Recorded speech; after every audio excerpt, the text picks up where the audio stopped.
Hello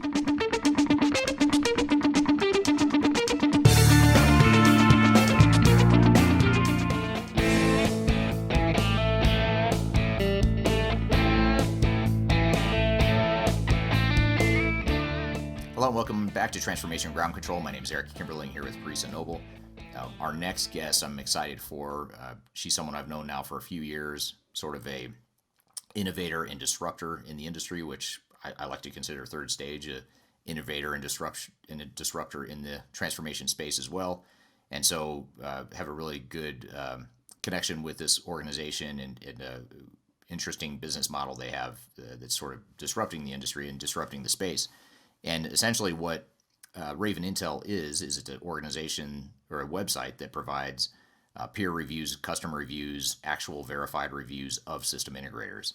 So if you're looking for HCM or ERP or CRM sorts of system integrators for whatever technology you're considering, it's a great source for looking at actual reviews, quantitative and qualitative, for different system integrators out there. So what I wanted to do today is bring on Bonnie to talk about not only what the website does and what some of the resources are available to people out there, but also, more importantly, to find out what are some of the trends that she's seeing in the data. Now, I don't think she used artificial intelligence, bring it back full circle back to the artificial intelligence thing. I think she actually, analyzed it as a human, but someday, she might have been able to use artificial intelligence to analyze some of this data.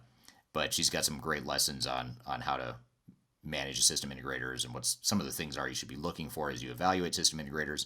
So with that, we'll bring Bonnie onto the show. Bonnie, welcome to the show. Thanks so much for having me. I'm excited to talk.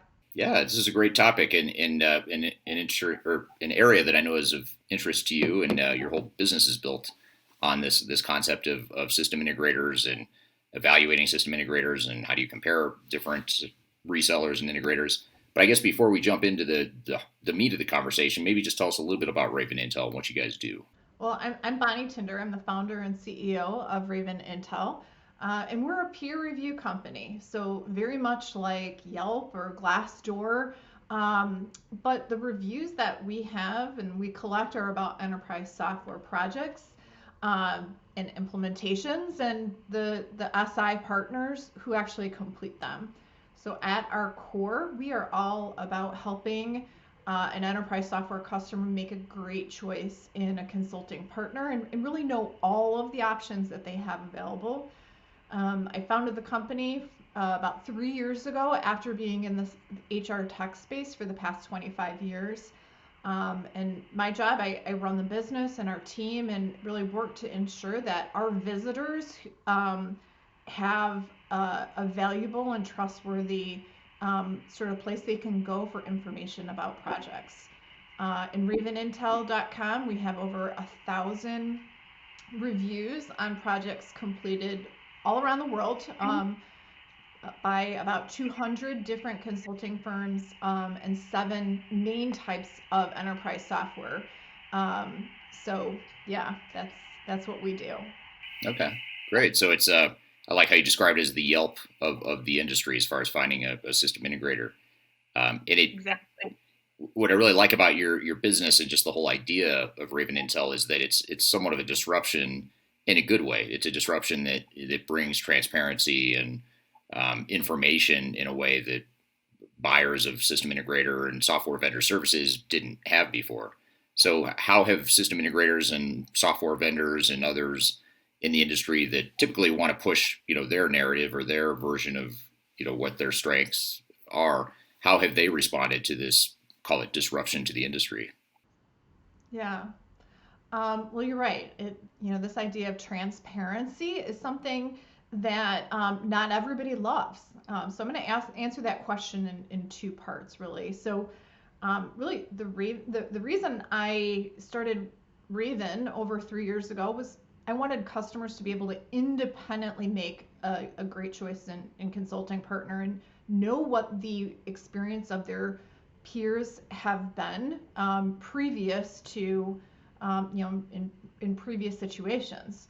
And so, from the customer perspective, customers love this.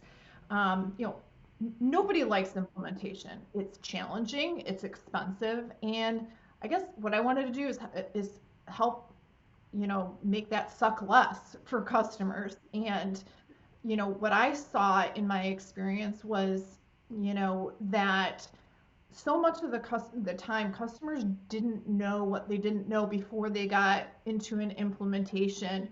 And I think the idea of selecting the best SI partner was really minimized. I mean, customers don't factor that in as much, as important of the decision as making the right software decision. And it really is, because if implementation doesn't go well, the chances are the rest of your software experience is going to be poor as well. So the second part to the question, that I'll answer is how do SIs and software vendors like this concept of Raven and transparency and peer reviews?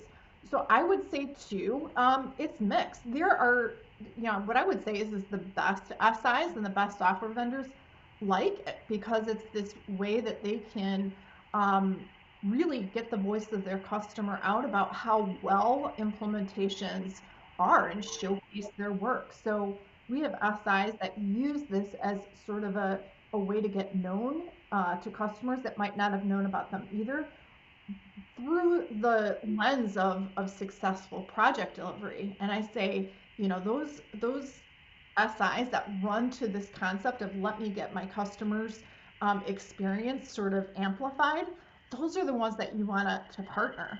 And then I would say that there's some others that are lukewarm about it or flat out just don't like it. And those are probably the ones that might have some skeletons in the closet, quite honestly. Yeah, yeah, and it seems like, and correct me if I'm wrong, but it seems like people in the industry, when they see the information, the good, the bad, the ugly, that's a stronger, more compelling message or data point than just hearing all positives. I mean, I think in some ways people want to hear, even if it's a great SI with a great rating on your site, I would imagine they still want to know, what were some of the downfalls or what some of the challenges you face, because like you said, every implementation sucks, and this is a way to hopefully make it suck a little bit less. Right, right. And we're not a testimonial site either. We are a true peer review site. And I think that the idea that every single project is a 5 star, amazing delivery. I mean that's just not reality. And so I really do feel like customers want to know sort of the good and what the challenges are. And the best SIs do not have all perfect projects. Nobody does. On the other hand, you can see patterns with the best SIs that make sure that, hey, even though a project has some challenges, they are able to bring it back around and satisfy the customer in the end. So, speaking of patterns, what are some of the patterns or trends you're seeing in the overall system integrator space in general? And I would be curious to hear, in particular, if I'm sure there's some general trends you're seeing over the years that you've been doing this, but more specifically in the last year since COVID, I'd be curious to hear if there's anything within that as far as things that have changed or patterns you're seeing with people's overall perceptions of system integrators. But what are some of those general trends you're seeing? Yeah. So 2020 as a look back was an interesting year. And it was challenging for projects because it accelerated many transformation efforts, in specific industries. So we saw a high degree or a high volume of projects in government, education, and some areas of manufacturing, but it hobbled projects or stalled them in almost every other industry. So in general, what we saw was 48% of projects that were done in 2020, 48% of them had a scope change while in flight. And by scope change, that means either the project got narrowed down to, like, let's say, just certain geographies, or it, was done more in a phased approach. In some cases, the scope changed because they added more functionality or different functionality due to the fact that they needed to accommodate for a large portion of their employee base working at home. So 48% of the time, customers had a change that they didn't anticipate. We also saw a higher volume of phase two projects, or what we call like either optimization projects or additional module add-ons. So I think what this tells us is that customers said last year, hey, I'm not going to switch my entire system over just yet. I want to keep with what I have, but make sure it has this certain functionality that I can roll out, sort of quickly. So more phase 2 projects. And this is the kind of silver lining in 2020 is that the actual delivery and satisfaction in projects went up. So satisfaction in years past was typically a 7 out of 10 in terms of how well do you how satisfied were you with this particular project. Hovers around the 7s. In years past, last year it was in the 8s, which is good. So I think customers gave SIs and their software vendors the benefit of the doubt there in terms of, or we're a little bit more forgiving of lots of these changes, and customers had their own changes internally too. So satisfaction was high, but then also we actually saw a 10% increase in delivery on time and on budget factors. So this could be due to the fact that projects were a little bit smaller in nature, but it's never a bad thing to have these projects come in more on time and on budget than in the past. So those were the themes there. I think in general in 2020, flexibility, and customers wanted their software vendor as well as their SI to be flexible and gave them extra credit in terms of overall points when they felt that they were being flexible or adaptive to the changes that they had internally. So that's sort of the trends that we saw in 2020. Eric, before you and I even started this call, we talked about how now 2021 we're seeing an uptick in projects just in general. And I think there was a lot of pent up demand, or people feel that 2021 I'm more optimistic that this new normal is here, and we can adapt and start spending again. So 2021 I think is going to be a good year. Yeah, definitely. It's I like the optimism for the new year. I think a lot of us are looking for that after the way 2020 was. Yeah, for sure. So that's interesting what you're saying about the on time, on budget percentages going up, in a positive direction. Do you think any of that has to do with the fact that do customers have easier time managing system integrators and maybe having transparency into what they're doing when there's this remote delivery model, or do you think that has anything to do with it at all? I think the remote delivery model accelerated or minimized the number of what I would consider superfluous meetings. One of the huge complaints I've heard from customers is like, we have status meetings about our status meetings. And I think now without, where there's more intentionality about, having these calls,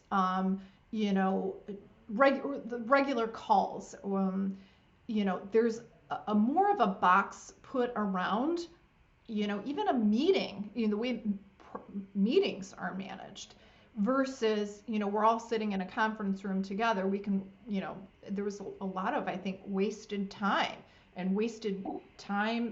travel and expenses and things like that because of all of the, just kind of interpersonal interactions that don't necessarily contribute to project delivery strength. So I think we got more efficient with the way that we met last year. Didn't have as many what I would consider, meetings that unproductive meetings, because people were a little bit more specific about, here's the agenda, this is what the time frame is, and we're going to make sure that we check off our lists, and then reconvene once everybody's completed these type of things, as opposed to let's just meet and might have an extra hour or two in there that really didn't lead to anything. Yeah, super interesting. And if you would have told me those data points in isolation, that the overall on time and on budget rate had increased, I would suspect, or I would have assumed that must mean the satisfaction level dropped, or maybe, yeah, you're spending less time and money, but you're probably getting less value out of the implementation. But what you're saying is that number has gone up as well. So people are not only spending less time and money, but they're getting, they're more satisfied at the end of the day. And I think you mentioned that they might be giving SIs a bit of a free pass in some ways, but what do you attribute that to, or do you have any, root cause understanding of why, how that is, what is it that they're more satisfied about, or how is it that they're happier with their SIs at the end of the day? Hmm. I feel like last year many SIs and many software vendors tried to go the extra mile with flexibility to accommodate for the needs of clients. And that flexibility was where I saw customers really being appreciative of the services provided by SIs. The other thing a lot of SIs did was provide free, um, either free consultation or free sort of products, value added sort of things to manage certain things, that they could give to customers that might have been in need. So I think those type of heroic efforts and the SIs that went the extra mile, I think customers are going to remember that, and they're going to be the heroes this year as well with extra business or maintaining those relationships because they sort of weathered through the tough times, and showed themselves to be a real partner. Right. Yeah, that's interesting. So it could have a lot to do with the relationship and the types of things that the SIs are doing for their customers. Do you think that that is necessarily translating into more successful projects as well? They might feel so. In other words, do customers feel better about the relationship and the things that the SIs are doing, and getting the results they expected, at go live and post go live and that sort of thing? Or what are your thoughts there? I think it's a little bit too soon to tell, whether last year is now going to be the litmus test for, successful delivery this year. I think though there's a lot of areas of efficiency that both customers and SIs sort of found through so much remote and distributed work, how should I say, hacks that happened last year, that I think that, we might see more those same efficiencies being brought in 2021, even after, everybody's back to traveling again or back in the office and having face-to-face interactions. I think that there's been a lot of silver linings in terms of here's efficiencies that we can lean back on, for the future. Sure, sure. That's interesting. Well, we're going to take a quick break, and when we come back, I'm going to ask you some follow-up questions about more specifically around the challenges of working with some of the SIs and some of the things you're seeing there. And perhaps most importantly, I want to ask you some questions about how to find the best SI, just based on your experience and some of the information on your site. So we're here with Bonnie Tinder from RavenIntel. We'll be right back with more Transformation Ground Control, and we'll be right back.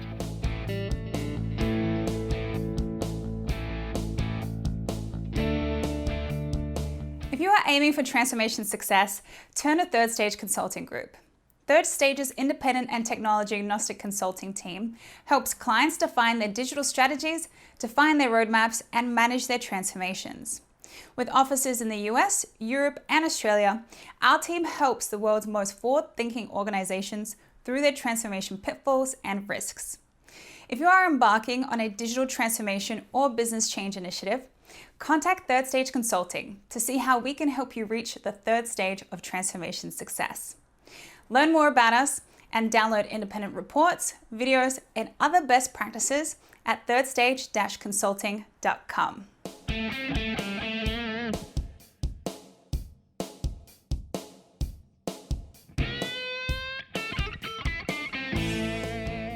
Okay, welcome back to Transformation Ground Control, where you can find us live every Wednesday on YouTube at 10 a.m. Eastern Time in the US, 3 p.m. London, and 11 p.m. Hong Kong. You can also subscribe to us on Apple, Google, Spotify, Pandora, wherever you listen to podcasts.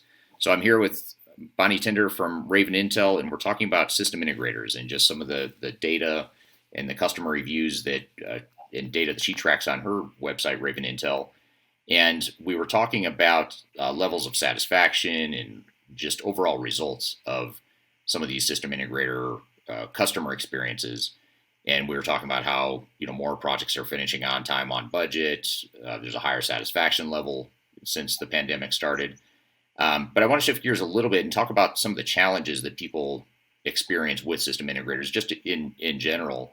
And before I get to that, maybe and talk about some of those specific challenges, one thing I'm curious about, and I think a lot of people that we work with are curious about, is is there a correlation, or do you see a correlation between the customer reviews and the overall ratings and scores of system integrators and the type of system integrator?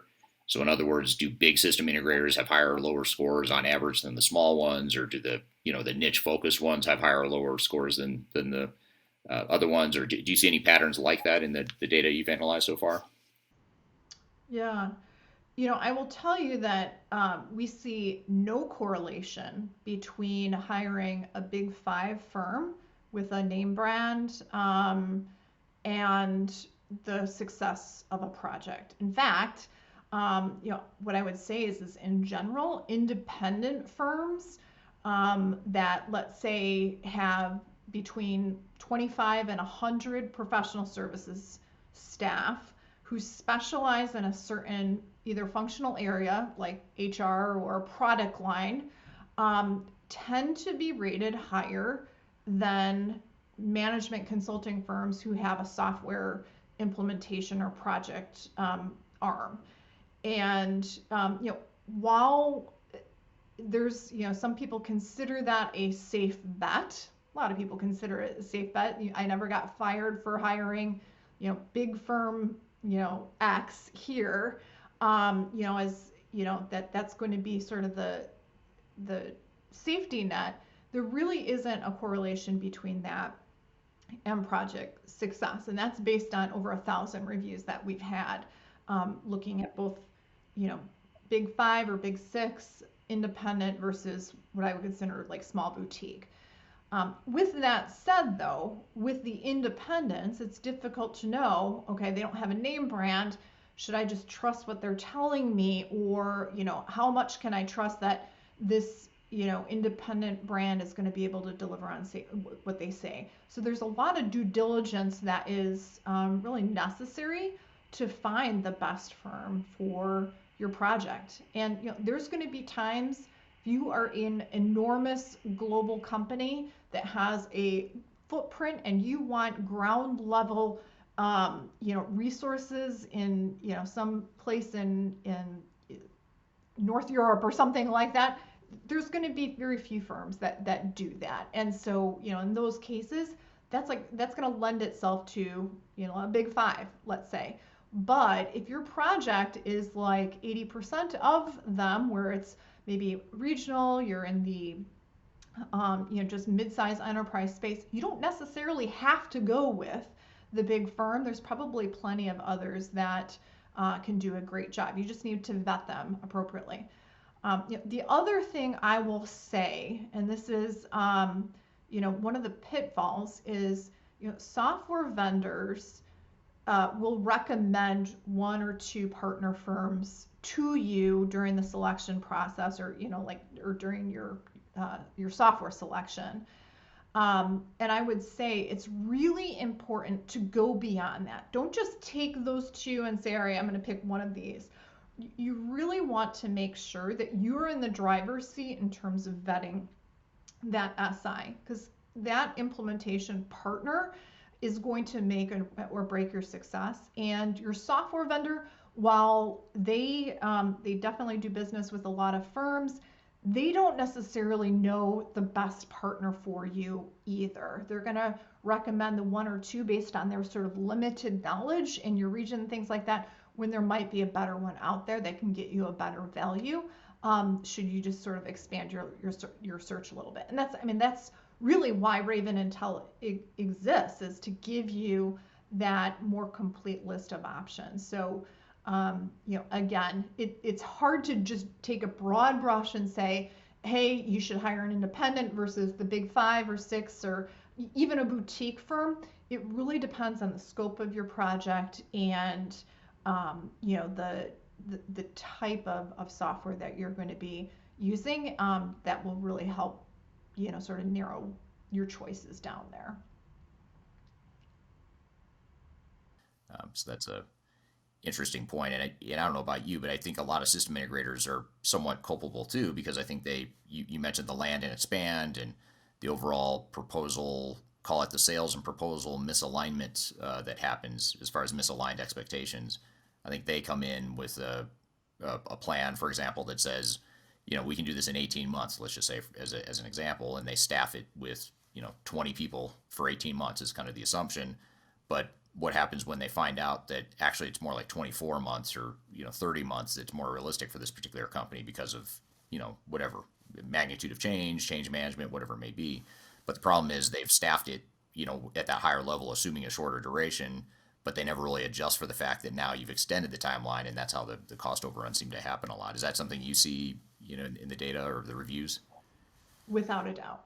Without a doubt. And, I think that brings me to another point that I think is really important is make sure that you read the statement of work and everybody on the team internally reads that statement of work. So everybody understands, hey, we got these guys for 18 months. That's what the box is. So as soon as we start moving out the timeline because we couldn't get something internally approved or we didn't, it was our sort of issue that is causing a delay here. You want to make sure that then everybody understands what those downstream impacts are because, the SI isn't necessarily going to surface those right away, and some delay that you think might be inconsequential might end up costing you a lot on the back end. So you want to make sure that your project lead and of course your executives who sign off on the actual capital investment here understand what that statement of work is, but everybody on the team understands what the timelines are as well and what repercussions are going to happen when you start moving things out. Yeah, yeah, absolutely. And I think that's where a lot of companies get in trouble because they don't do that piece of it that you just described there. Now, you talked a little bit earlier about, as we navigate some of the challenges that some or all of the SIs have, and certainly no system integrator is perfect, and every organization has its strengths and weaknesses. But at the end of the day, organizations go out there, including doing research on your site, to find information to help them evaluate and compare different system integrators. And one thing I want to come back to is I want to ask you questions about what recommendations you have for how to evaluate potential system integrators. But one point you made earlier that was really important is that a lot of times people think, well, when I evaluate system integrators, if I know I'm implementing SAP or Oracle or Workday or whatever it is, I'll just go ask SAP or Oracle or Workday or who the best SI is for me. And I think you made a really good point that I think is worth noting here. When you're evaluating SIs, that's a good data point to ask the vendors who they would recommend, but you have to take it with a grain of salt, like you said, because it may be limited just based on the information they have or the limited experience they have with these different SIs. But there's also the SI or the economic factor that goes into play here, which is certain vendors like certain SIs because they make more money off it, or they know that SI has a higher likelihood of selling you software and selling you more software, which is what the software vendor wants. So I think that's another an important bias that is important to recognize in the marketplace when you're evaluating potential SIs. But beyond that, then, so if we get our list of potential SIs from the vendors, we might ask some peers or others out there in the space who are some good SIs in the space. At some point, we've got to compare and contrast and figure out who the best fit is for us. What sort of criteria would you use that project teams use when they evaluate potential SIs and the potential fit with their organization? Mm-hmm. I think first and foremost is can this SI handle work like mine? So have they done other projects in my industry with the scope of my project in the same geography, and what are other customers saying?